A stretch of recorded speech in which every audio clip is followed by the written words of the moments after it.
greatest achievement is being at peace with myself. I pursued art, I pursued working with patients, I pursued social work and worked globally for a tech company. But in the end, being at peace with myself is what makes it all worthwhile.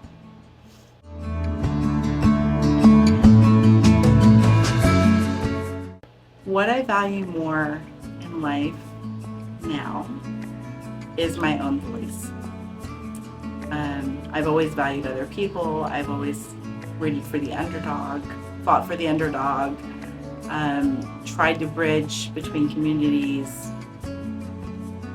cultures, languages, but using my voice and knowing my voice has exactly what the audience needs. So knowing my voice matters, that what I have to say is unique to me, but is universal to the audience, is invaluable. And each of us have that, and we should carry that through our days with us.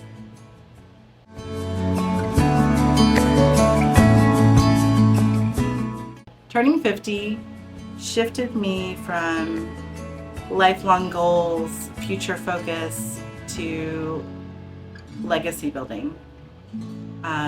What do I want to be remembered for? What is really important to me? There are lots of things I'm good at, but what do I care about, and what do I want people to most reflect and think, oh, she did that amazing. She was really good at that.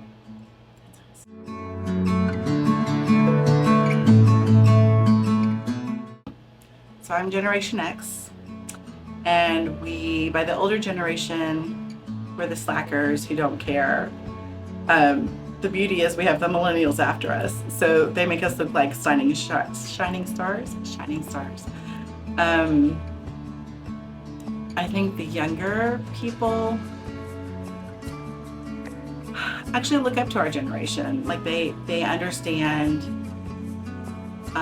that we're not as formal as our predecessors, but we have just enough formality to understand structure without being beholden to the structure and collapsing into giving up who we are for who our parents said we had to be.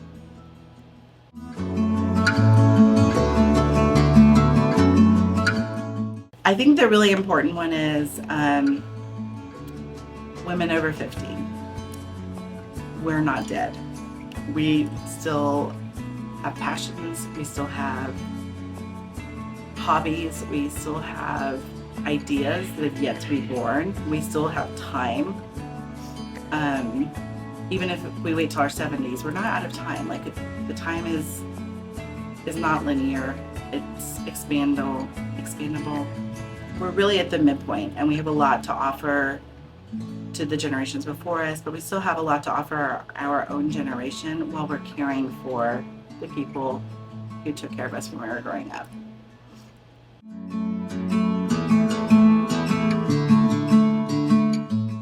No. Where I see women in their 40s, 50s, 60s, 70s being represented in social media is when we're selling something to make us younger, thinner, prettier. And quite honestly, after your 40s, 50s, 60s, that's not the game. I mean, every day you're as young as you're ever going to be, and gravity is a thing, and you're beautiful regardless of what your exterior water bottle presents to the world. We get to show our souls, and I think social media can be used to show how we shine in our own right.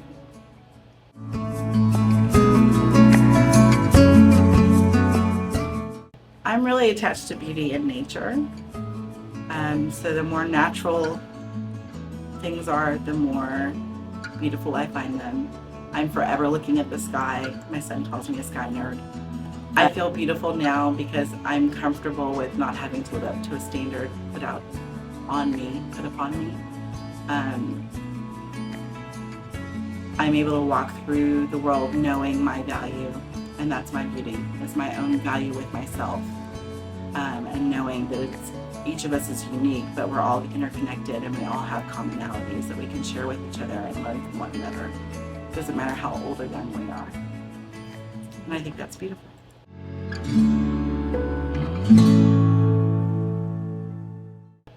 As women in all generations, we all think we're going to be empowered to do anything and everything we want to do.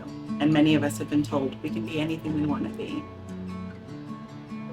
But in the structure of society, we slowly give away our time and energy to the people around us because we love them. But that takes away from us being our whole selves, and honestly keeps them from being their whole selves. And so for us to get out of our own way, sometimes we have to set the other people down and let them sit in their space and let them be responsible for themselves. And while they're learning to do that, and they'll make mistakes, and that's okay, we can encourage them and even provide support as asked for instead of preemptively.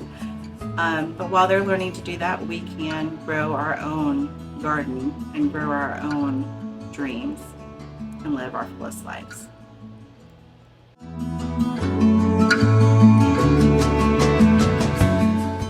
I think the only other thing I would add is we have all been raised to believe we need to do better than the generation before us and give our children more than what we had. I think that has reached a turning point where we have more than we need. We're disconnected from the planet we live on. And we can have things, and also we can show up in the world and hold space in the world for one another and look for our commonalities and then appreciate our differences as unique and beautiful. And if we spend our time that way, we'll feel more content. There's enough time. We need to know that there's enough time. We actually are in control of time because we made it all up. It's not a real thing. So there's enough, and we just have to prioritize what we're spending our energy on and show up and breathe for ourselves first. Oxygen mask, life jacket. And the other interesting thing is many of us who are creative also have an endless desire to learn, an endless curiosity, and we overburden ourselves with doing instead of being. And it's okay to just sit and be, and you can sit still, and it's okay that you have nothing to show for it because you've created something in your mind that'll show up when you need it.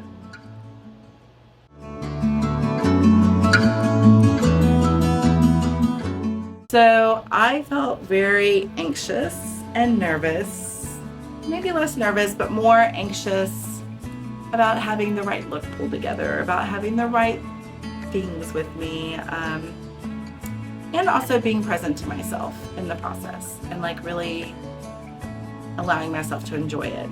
I don't consider myself photogenic, and so that makes me anxious when I have to take pictures.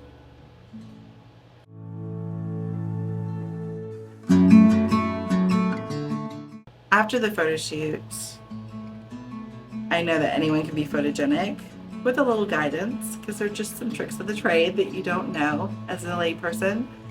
And I really enjoyed it, even though I was still all tensed up and shoulders up and clenching my jaw, I'm sure, and grasping my hands. I'm all loosey-goosey.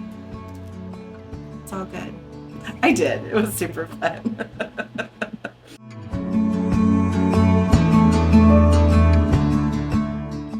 I think it's really powerful for women of all ages, and even girls and boys and men, to see women at the midpoint in their life, in their brightest moments, in their success, in their ongoing futures. And I loved that Maggie was highlighting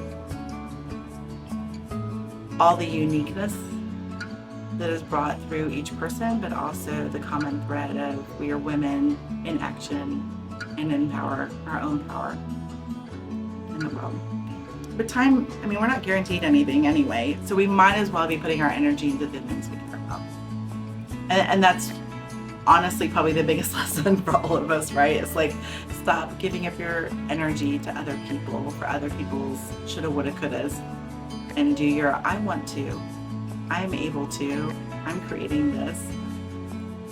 That's why this is important. That's why 40 Women Over 40 is important. To remind us all to like sit down and take a minute and decide what those things are.